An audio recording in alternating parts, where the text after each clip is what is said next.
Well, how are you today, ma'am? I feel so good today. I feel really good. How I'm do you glad. feel? I'm glad. Good to be alive. Good to be alive. Good to be having a conversation with you. You know, Thank you. you're Thank welcome. you. You're welcome. Thank you for accepting my invite. I appreciate that. Yeah.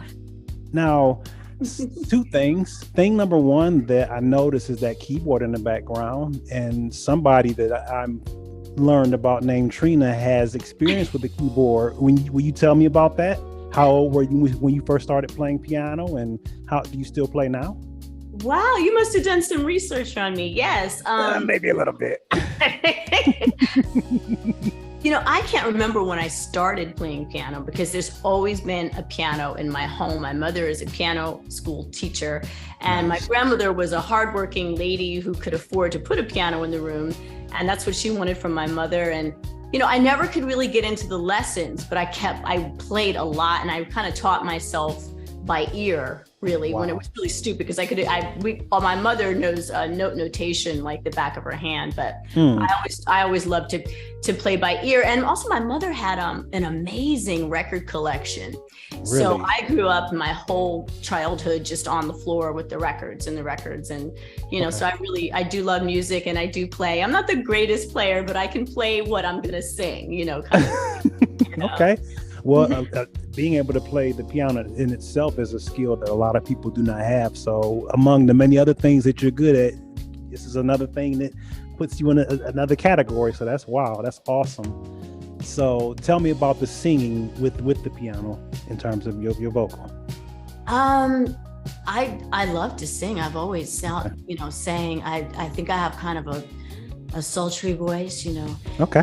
Got a friend, that kind of thing. Mm-hmm. But I've always loved to sing. I've always loved music. I actually thought I was going to be a music star at first.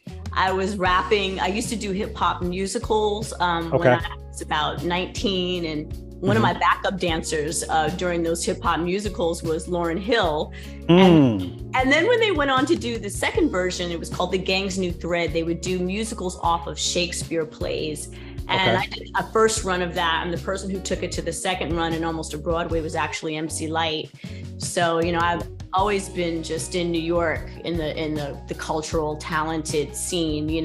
These days, talent is just nice to have, but sure, of course, it's not absolutely a prerequisite, like it used to be. It used to be really like you had to know you had to be precise. You had to really know what you were doing, but I believe it. Yeah, you're right. Yeah, you're right about that. You're telling the truth. Now, you said something that caught my attention.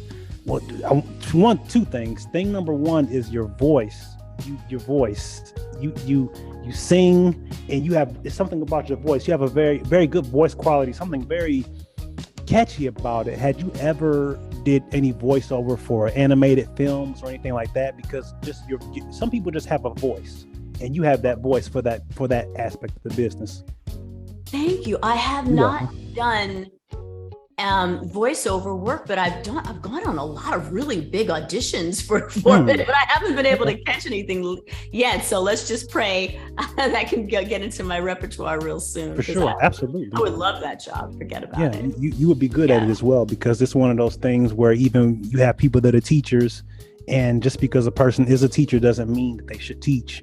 Whereas young lady like yourself, you have the multi-talented, and you're good at all those things. So it's like, man, kind of like which one? Because and going back to something you said earlier about Lauryn Hill being, I think you said was a backup singer or backup dancer for you at one point. Yeah. Okay. Now, was that by chance connected to the opportunity that you had to participate in an audition that connected you with Quincy Jones? Not only Lauryn Hill was connected to that, but also Regina King connected to it as well. And you wound up being in the final four, and they were both eliminated, and you Yeah, can you believe that, right? Well, first of all, the talent pool back then was serious. Okay, so, funny enough, I met Lauren in New York doing that play. When it came around, maybe 8 months later or so, when all the talented girls were auditioning for Quincy, one really had nothing to do with the other, but I would see myself finding myself in the same pool of girls really for about a decade of this going on before things changed. But yeah, the Quincy Jones things was amazing. He had an open call audition in New York. I went in, there were 800 girls that they'd seen across the country. They narrowed it down to 11 girls. I think it was like 5 girls from New York and 4 girls from Cali. So they flew the New York girls to LA and they put us up for a week. And for that week, we had to sing, dance, act. Debbie Allen was a part of it. A lot of producers Quincy was working with would come in and check us out and say, yeah, I think it's this girl. People would test us vocally. Then we would have to act. And then we would have to all dance together. Some of the girls that got eliminated actually made it. But some of the girls who got eliminated, I'm thinking of more when we had last talked, Essence Atkins, Regina King. Lauryn Hill probably would have made the group, but I think she was just too young. Okay. Tashina Arnold was in the mix, but I remember she didn't want to sign the paperwork because she felt the deal wasn't so great. Because back then when you were auditioning, you signed paperwork before that you finally got the job, you know. Wow. And who else was there? Lauryn Hill, Lisa Vidal, who went on to do that show that Gabrielle Union had, you know, on BET. Lisa Nicole Carson, who used to be on ER, and Ally McBeal at the same time, bless her soul. Wow. She's one of the girls that made the cut. And it was funny how things were so dramatic back then. So they have us in this hotel room, right? And after this week of singing and dancing and everything, and you know the competition is stiff, anything could have happened. For sure. So they tell us, okay, go back in your hotel room. You know, this is your last night. Go back, and in the morning you're going to get a phone call. And if it's a yes, you get to stay in LA, and if it's a no, you got to get back on this plane and go home. And I remember my room was right next to Lisa Nicole Carson's, and I remember her phone rang, and I hear through the wall someone going crazy because they had got the part. And next was me, and I was so happy. And it ended up being me, Lisa Nicole Carson, this woman named Rose Jackson, who actually went on, had a show of her own, very short-lived sitcom, and went on to marry the maker of Married with Children, Michael Moyer. Oh, wow. Okay. Yeah, so it was a very, very interesting group. And for 6 months or so, the show never went. But it was supposed to go with CBS and Debbie Allen, but it brought me to LA. But it was about 6 months of going out and, you know, getting introduced to Hollywood, and, you know, and as a matter of fact, they cast the 3 of us, but then they brought in this ringer who was nobody who had auditioned for it. Her name was Olivia Dabo. I don't know if you guys know who she is. She is a beautiful Caucasian lady who was in Conan the Destroyer. Yes. Yeah. And she actually got in because she was dating Julian Lennon, and her aunt, Miriam Adabo, was a Bond girl who I believe was dating Quincy at the time. Wow. So it was a little nepotism. And yeah, the Black girls had to work a little harder, but we did. And the show never went, but it left me here, left me in LA. And it started something really great for me. My first show on television ever was because of that. It was A Different World, where Debbie Allen actually cast me because she was a part of the project that had gone on before called Divas. And to say this also, it was based on a show back in the day called The Monkees. And they were going to have us be on a television show and put out records at the same time. Now, funny enough, being on Boy Meets World, I get to work with one of the Monkees later, you know. Oh, wow. So, yeah, I sure did. So, you know, life is always kind of an amazing full circle thing for me. So For sure. Yeah. You know, it's interesting. You said something earlier when we were speaking in terms of how music was your thing. But if I remember, if memory serves me correctly, I need you to correct me if I'm wrong, but when you initially were going to do music, didn't someone approach you and convince you to do acting instead because of the uniqueness of your appearance, your look? Yeah. Okay. Someone did approach me. It was a producer in New York. Okay. And he actually sent me to an agency that was then called Click, and then Flick, and now it's Frameworks, which is really huge. And a wonderful woman named Peg Donegan had me come in, and she was just freelancing me out all over New York. And really the first audition I got was for an off-Broadway play called Chelsea Walls. And the star of that was Oscar winner Marissa Tomei. And Ethan Hawke actually went on to make it into a movie. And the director was Ed Sheeran, who ended up after this directing all of the Law and Order episodes. Sure. So I really started out like, boom, you know. So I didn't have any struggle in the beginning. I never had struggle with acting until after Boy Meets World. Really? Yeah. Now, do you believe that was because of the typecasting, perhaps? Definitely because of the typecasting. And it's not just me, other people, my other counterparts on the show, you know, you don't see them in a whole bunch of other things. And, you know, I look at the cast of Different World, you know, you get typecast, Jaleel White, Urkel, it happens, you know. True. And it happens in acting. I can't really say that's per se because of my color or anything else that I've done it particularly right or wrong. It's just one of those fates of the business, you know. Sure. Most definitely. Yeah. And now I'm gonna take you down memory lane. Okay.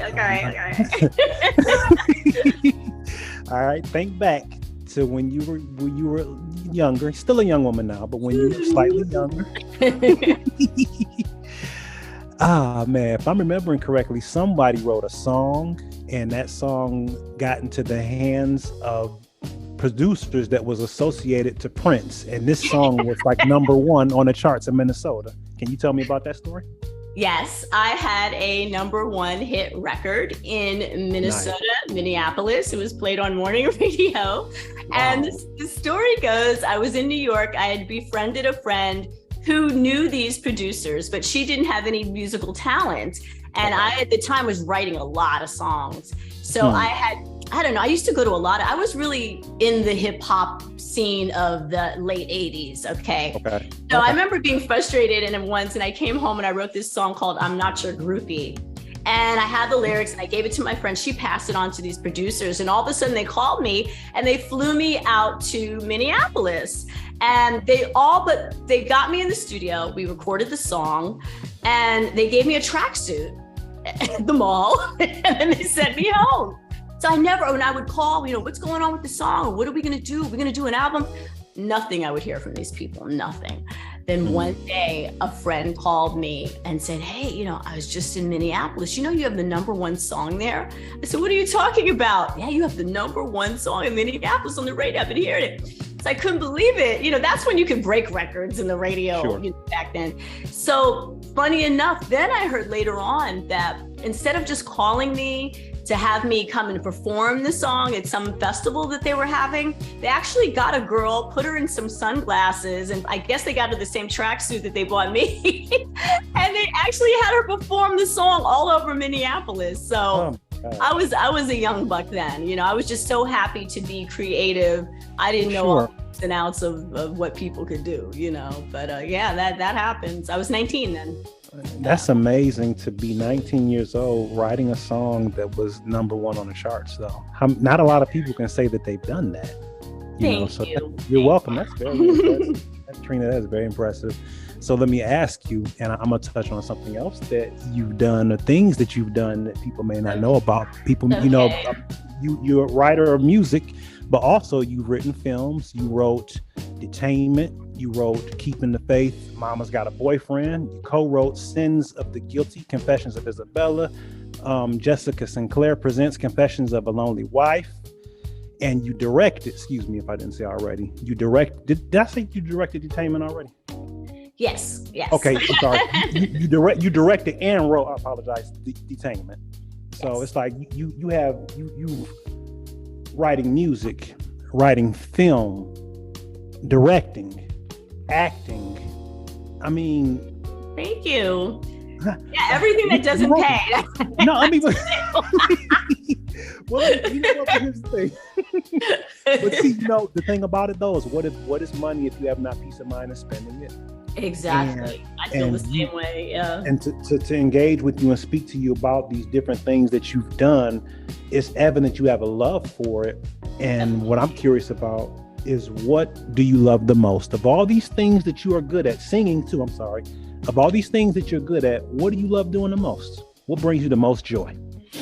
Well, I love music first. That would be my first joy, because with music I can pick it up and take it anywhere.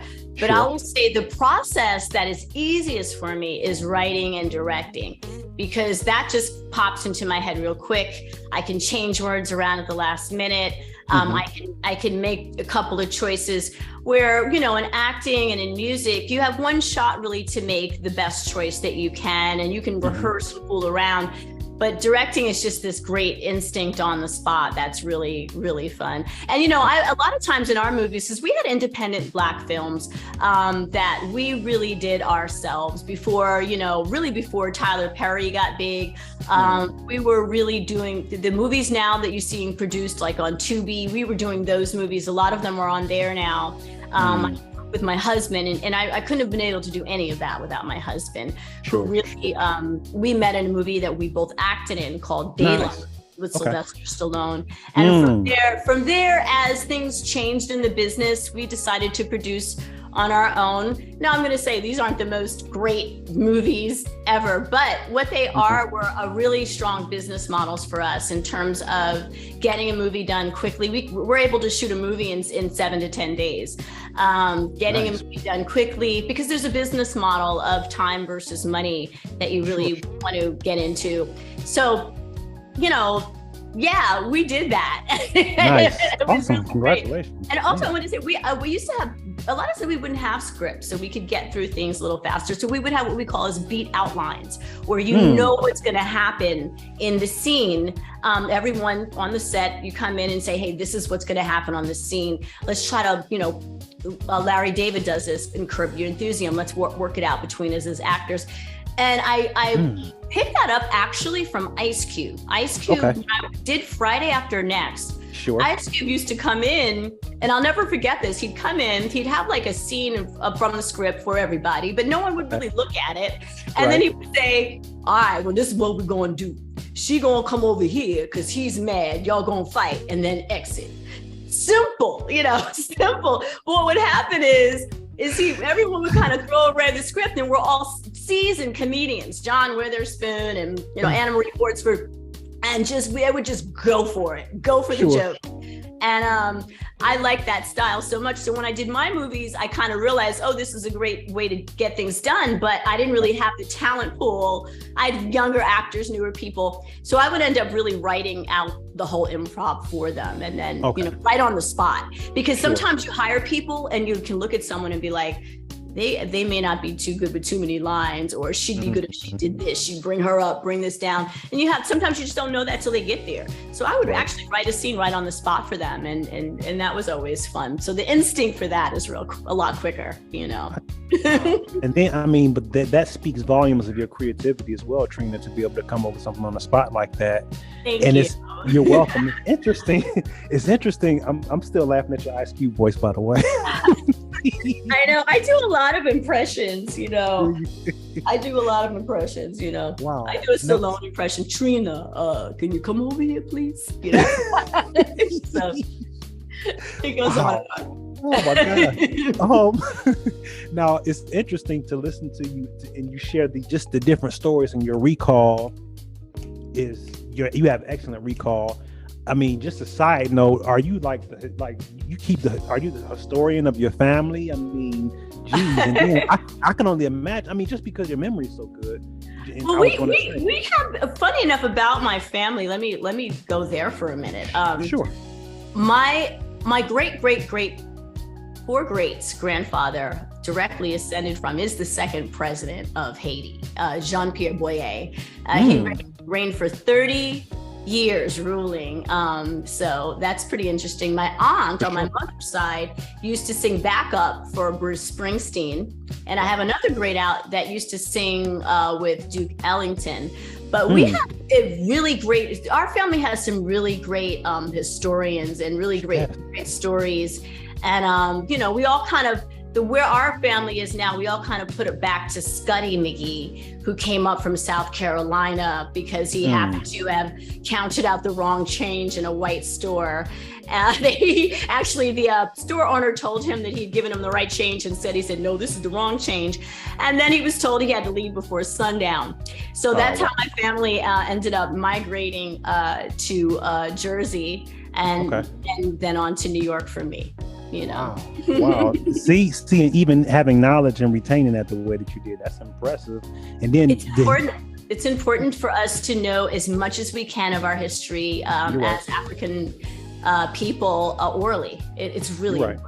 Yeah. You're right about that. 100%. Then listening to you talk about the musical lineage of your family, then you came out the womb with it in you. I mean, you got it honest for sure. You know, wow. Being that you are just as good with the memory as you are, when it came to line memorization, was that something that you pretty much knocked out the park easily? No, but I do have a method for it. Really? I have a strict rule with myself that I don't audition without knowing my lines. And unless it's like I did do this last movie, Danielle Fishel hired me for a movie that she just directed. And for that one, I didn't really learn my lines. But honestly, it was the influence of the younger girl there because she wasn't learning her lines at all. She was just like, da, da, da, da, da, da. But for me, I need time. I actually do a method where I will write out each line, even if it's just 3 words, 20 times. I write out each line 20 times. And then I make sure I say it 20 times with no inflection, no feeling of how I'm going to do it. And then from there, it being locked in my head, then I start to act from that base. And that actually is a method I believe Uta Hagen, who wrote some great books about acting, I discovered that, I wanted to get an acting coach when I was younger, but someone said, just read books. So I started reading a lot of books. Uta Hagen was great, and just started developing on my own some tactics that would make my acting better. And now I've done it for so long, I don't even think about a lot of it. It's just there, You have to get the technical first before you're really a great creative person, Then you pour your heart out, but you get those lines down, you get the technical, you get the notes down first. Yep, after the lines, then you can start having fun. Yeah, exactly. As it relates to, excuse me, with the music and with all of the creativity, actually, I want to ask, what would you say your enjoyment for within acting? Do you enjoy the serious or the comedic within music? What kind of music do you enjoy singing or performing? So, in each genre, what do you enjoy the most? Maybe top 3 of each, music-wise, and then acting. In acting, I really like to perform. I like to perform comedy. Comedy is my favorite in acting. Okay. And the reason why is I don't like having to dig up bad memories. I just hate that. It drives me crazy. But if I do have to do it, I'll do it. And then in music, I just love what no one loves anymore. I love ballads. I really love ballads. That's my go-to. I'm the one in karaoke. You have to be like, yo, can you pick it up a little bit? Because I'll be just soft and sultry ballad all night, So sure.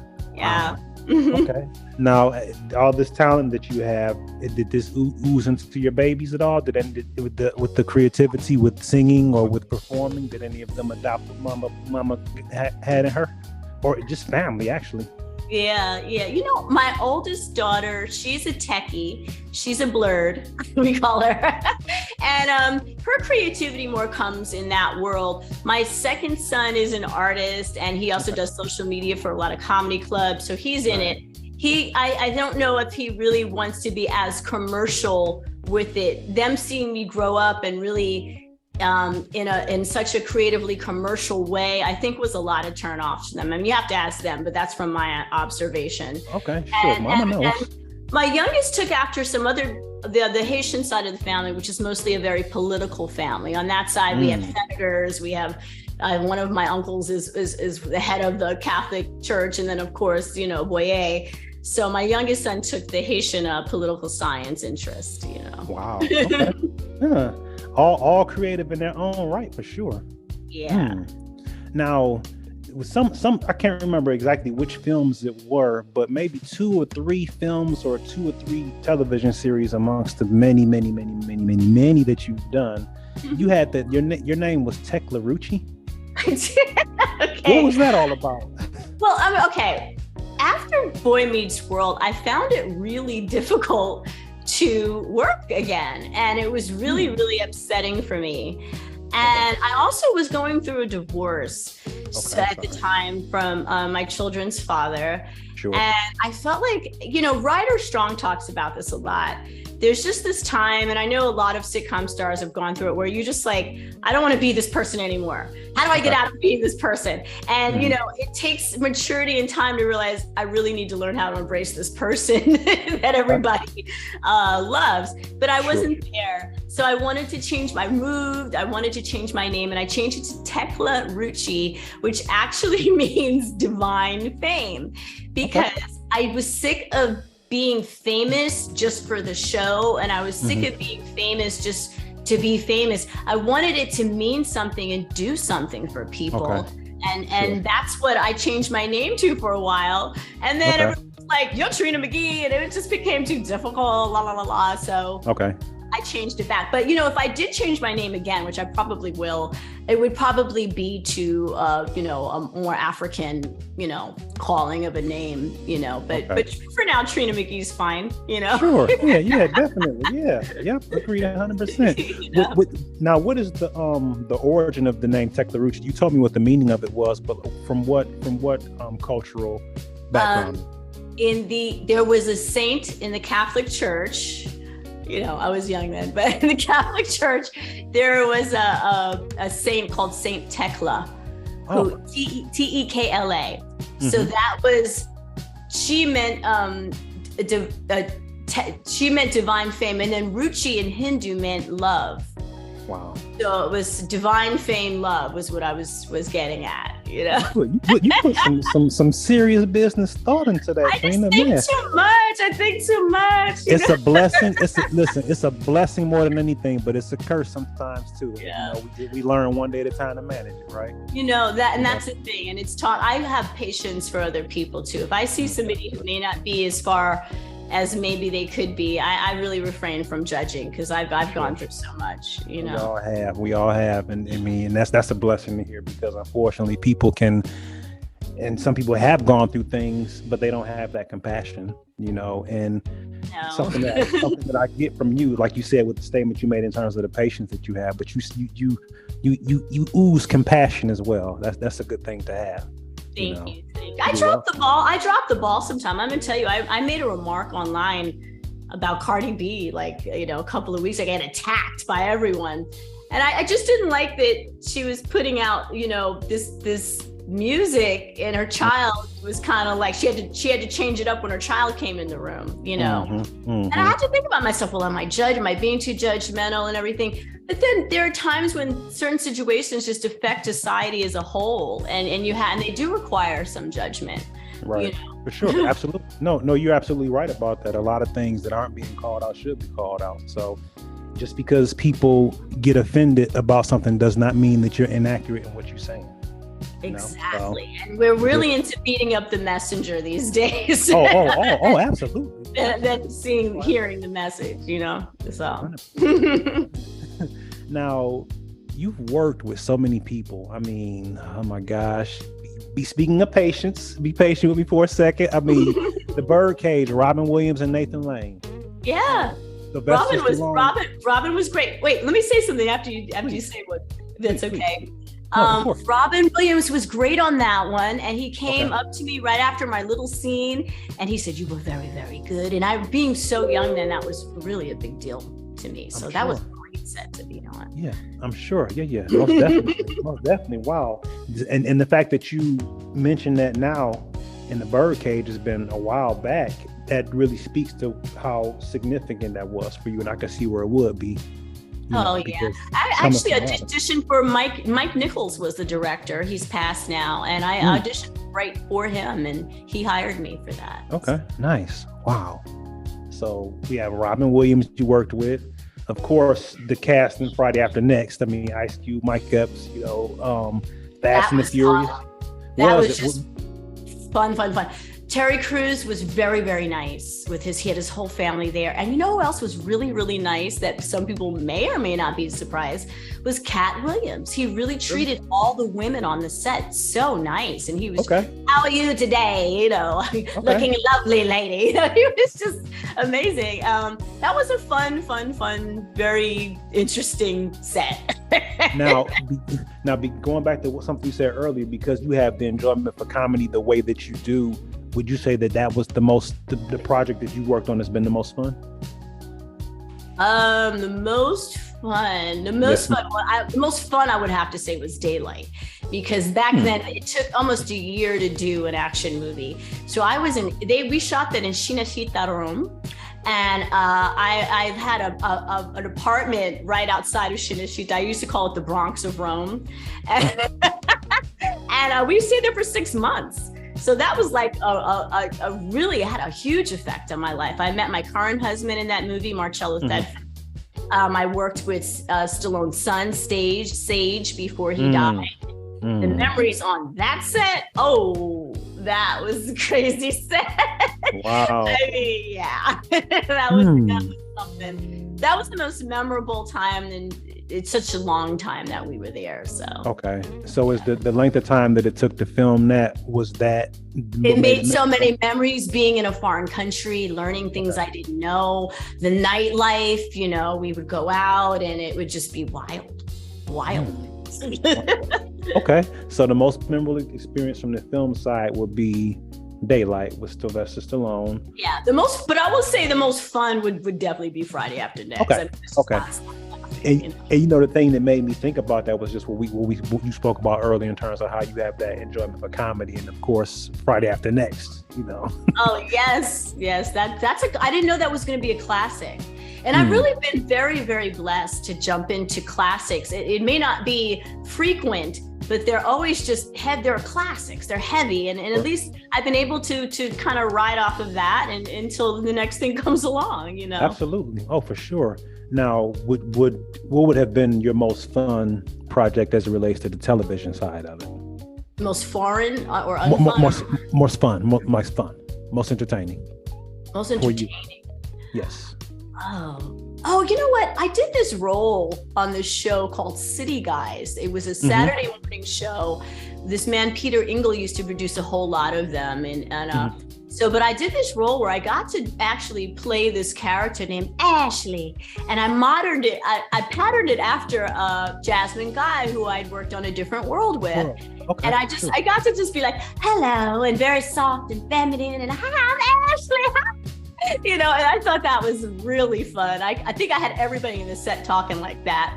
And I worked with Wesley Jonathan on that, who's really great. So that was a really cute show and fun to do. I felt like I was coming into my own, and I get to be more of a center stage situation instead of kind of the backup, Okay. And then of course the one that most people know you from, Boy Meets World. Yeah. Tell me about that experience. Actually, overall, it was a good experience. Overall, it has uplifted my life tremendously. Sure. And another really positive thing about it is that I was able to have my last child on the show.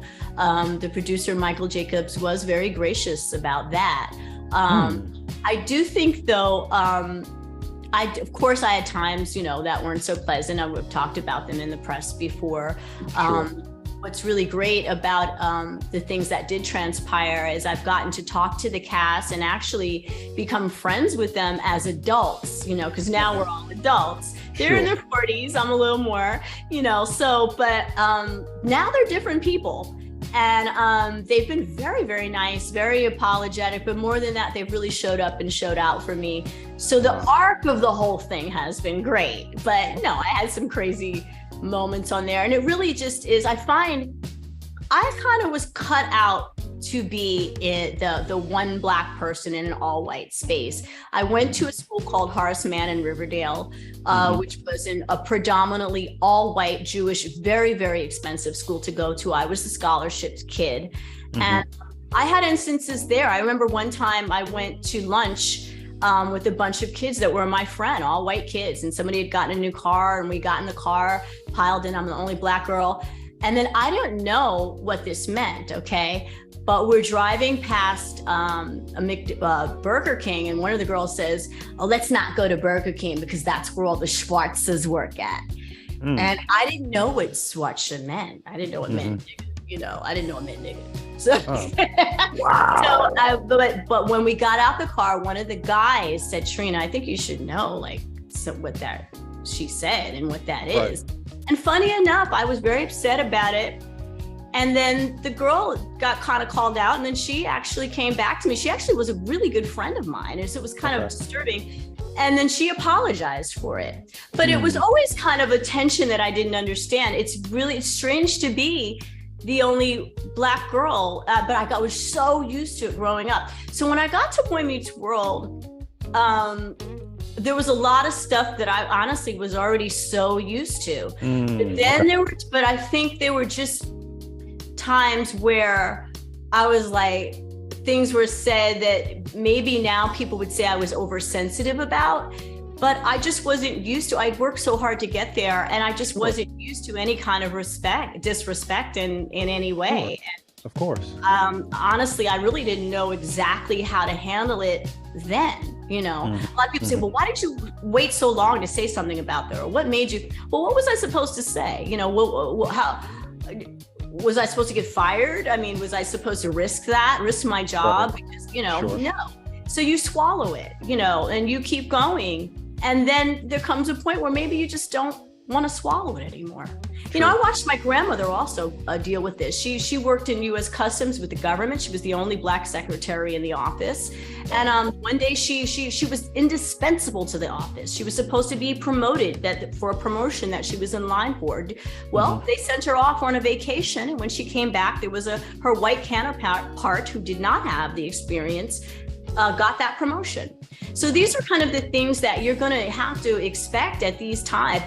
I don't know if it's gotten any better, being the Black girl in a white space. So that's really the issue that had to be healed for me, because I want to be treated in any space I'm in. I don't want to feel like I have to hold back or this. I'm a very respectful person, and I have to give myself permission to be myself. Yeah, 100%. You know, and the cool thing about that too, Trina, is just, I mean, that was a good example because you were a pioneer in that sense. You know, and sitcoms back around that time, interracial relationships weren't quite as popular as what the one you had with Ryder Strong's character was in Boy Meets World. So, you know, and the thing about it's funny, people always have something to say, what I would have did if I was in that position. Shut your mouth. You don't know what you would have done, because you got people that hate their jobs now to stay, you know, or have things that happen at their jobs that make them uncomfortable, and they work through it. So it's no different for the position you were in as well. You made a decision, and then, like you said, when you felt it appropriate to speak about it, you did. Yeah. You know? So, and for people to know, I haven't gained any great thing from it or big angles. What I did gain is I was accepted, and part of the reason I spoke about it was because I did see most of the cast going on to do a lot of Comic-Cons, which I felt at the time of being I'm just as out of it as they are as far as other jobs. I'm like, why aren't I being invited on any of these Comic-Cons given the situation? So it really wasn't a feelings thing. It was a money thing. It was like, I deserve to be there too. Now you could say, hey, you weren't one of the main 4 of the characters, but let's go to math and mathematics. When I asked Michael Jacobs to do a show based on me and my father, can I have one episode? I asked him that had to do with Angela. And he said, yeah. So, you know, they aired that episode. Before they aired their episode, the show was in their 50s. Okay. When they aired the episode, the show jumped to number 17. Okay. After that, before that, we were wondering whether we were going to get picked up. When the show had that ratings hike, then we were allowed to be picked up for 2 more years. So I feel I added definitely, along with the writers, along with the team and the lighting guy and the makeup, to the longevity of that last leg of the show, which the show could have easily jumped the shark, and it didn't. It got better. And I felt that's more than enough. And also because of the way Black girls were responding to me all over. And I'm like, why am I not a part of this? So my calling people out really was to say, hey, you treated me bad. You just, there's a chain of disrespect here. Let's not continue this way, because it's not cool. It's not even cool for your soul, No, not at all. Not at all. No, you're right. Absolutely right. Now, let me ask you, how does that make you feel, knowing that you've been not only you've been entertaining to the masses, but also you've been impactful in an optimistic regard? You've made a difference in how you've carried yourself in your role, and just as a woman with pride and dignity. How does that make you feel, knowing that you've influenced people with how you've carried yourself in front of the camera and behind? Well, I come from the school. See, everybody makes their choices of how they're going to handle their celebrity. Sure. Okay, so I'm not going to make a judgment on another girl's choice. But I will say this. I do not come from the school of, don't call me a role model. What the hell are you here for? So for me, I can't imagine not taking on this banner and trying, and it makes me better. It makes me want to get up and do better, to speak better, to dress better. I do believe a lot of people have an argument in the Black community. It doesn't matter what you look like, you're still going to be discriminated on. Well, I don't necessarily believe that. I believe, you could be discriminated on. But when those people got up in Selma and Birmingham, and they came from church in their suits and they held up signs, people felt bad about hosing them down because of the way that they presented themselves. Now, did they get discriminated and hosed down? Yes, but there was a lot more empathy towards them because they were carrying themselves like good people. Sure. So, I am the second. I am from the daughter of that generation that fought for those things. So that's how I think. And I believe if I was blessed enough to be in this particular role as Angela, it's a no-brainer to try to carry myself as a role model as much as I can. And I have failed for many years because of low self-esteem, because of not being appreciated. But when it finally clicked to appreciate myself and to speak out about it, I can never deny. And plus, it's just fun to be. Sisters are fun. If that's who was mainly, my audience, I mean, we're just a fun group of women, that's just the best. And then another group that seems to really adhere to me are people who are in interracial relationships that have had discrimination. But I'm going to tell you, the most interesting way I feel that I have affected people is I went to a con last year, and a white lady got up and she said, I just thought when I saw you on TV that it was bad, and you made me realize that it was okay for people to be in an interracial relationship. And we all kind of looked at her like, well, where have you been? But people don't understand there are parts and pockets of this country that just don't have any Black people. And all they see are and the negative aspect of what people are doing. That's just that's all they see. Yeah, so they get taken aback, and I think it's a teaching. It's okay to teach some white people also that we are to be respected and deserve that by the way we carry ourselves. 100%. Talking to a guy that got pulled over by the police recently, he offered me a job. So you're right about presentation, how you carry yourself. Yeah, that's right. Yeah, 100%. What would you say to someone that is experiencing a tough time in their life? To keep going and hold on, and always just wake up every day finding a way out of it. Don't give up. Don't fall back into it. Don't take a pill and go to sleep. Stay awake and figure it out, because things do change. And I think the number one thing that people make a mistake on is giving up, or feeling that they are too old, or feeling like this problem is never going to end. The problem's going to end. You might get another one in exchange, but the problem will end. And I also believe our thinking, really can create a magic carpet for us if we would allow it to and become disciplined in it. For sure. Agreed. Now, I know that we are all molded by the circumstances that we encounter, the decisions that we make for the good and the bad, product of our environment, all that good stuff. But that being said, what's some encouragement that you wish that someone had shared with you when you were facing a tough time in your life? Well, what I wish for people, because of the way I see the world is now, when someone is put up looking kind of crazy, especially I'm going to talk really more specifically about celebrity and also what I see going on with a lot of Black celebrities right now. Okay. Sure. You're looking at a lot of Black celebrities and we're sitting back and we're making these judgments. You go from Will Smith, or there's just a lot of them, Orlando Brown, For sure. even Nick Cannon having kids. You look and you think, and this society kind of has this cell phone mentality of just taking a picture, looking, and then having a judgment, comparing my life to that life to make me feel better. People really need to look past, even without knowing the whole story, and understand that these are people. You need to have compassion for people. When you see a crackhead on the street, you need to not just look at that crackhead, You need to really be have compassion, even if there's nothing you can do, because you never know when you might be in that situation. And unfortunately, I've had a lot of family members when wasn't doing as great as everyone expected me to do, instead of saying, hey, Trina, are you okay? Are you okay? It's just like, oh, look, what's she doing now? And I find that us tearing each other down like that is just, I really wish people would just be nicer to each other.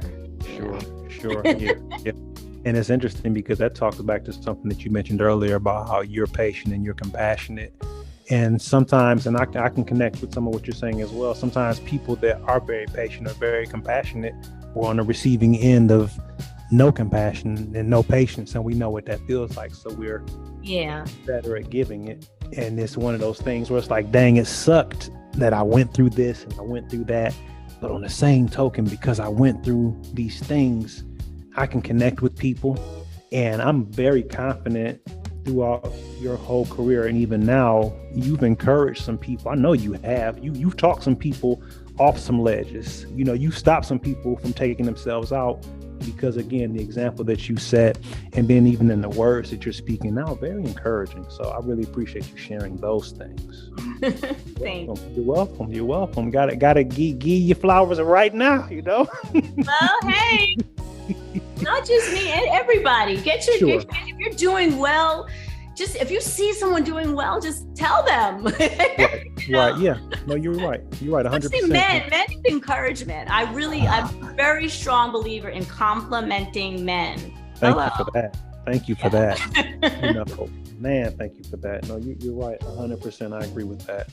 Well, listen, Trina, it has been an honor, and I appreciate you taking the time to have a conversation with me.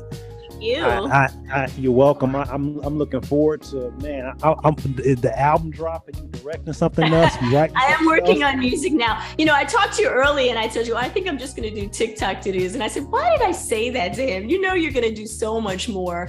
So as I grow into it, I'll definitely be sharing with everybody how that process goes. I have a lot of pretty interesting plans now that I have the exposure of social media and I don't have to wait for a studio or a record label. Who knows what I can do.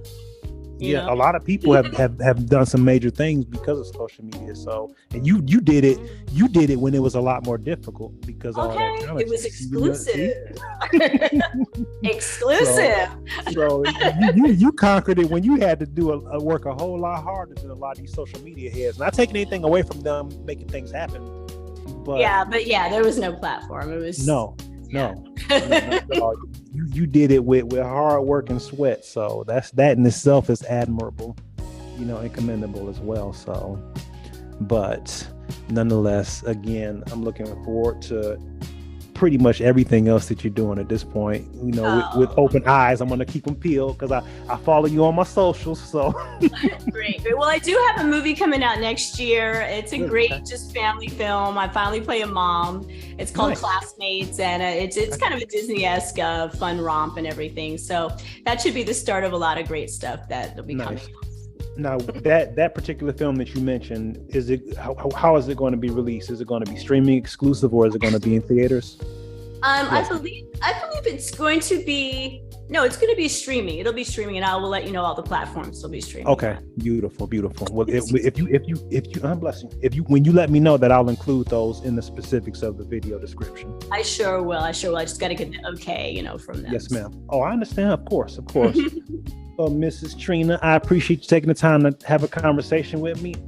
Thank you. You're very welcome. Do me a favor and keep up the good work. I'd appreciate it. Thank you. All right. Care. Yes, ma'am. All right. Bless you. Thanks. Bless you. I appreciate that. You're welcome. Bye. Bye-bye.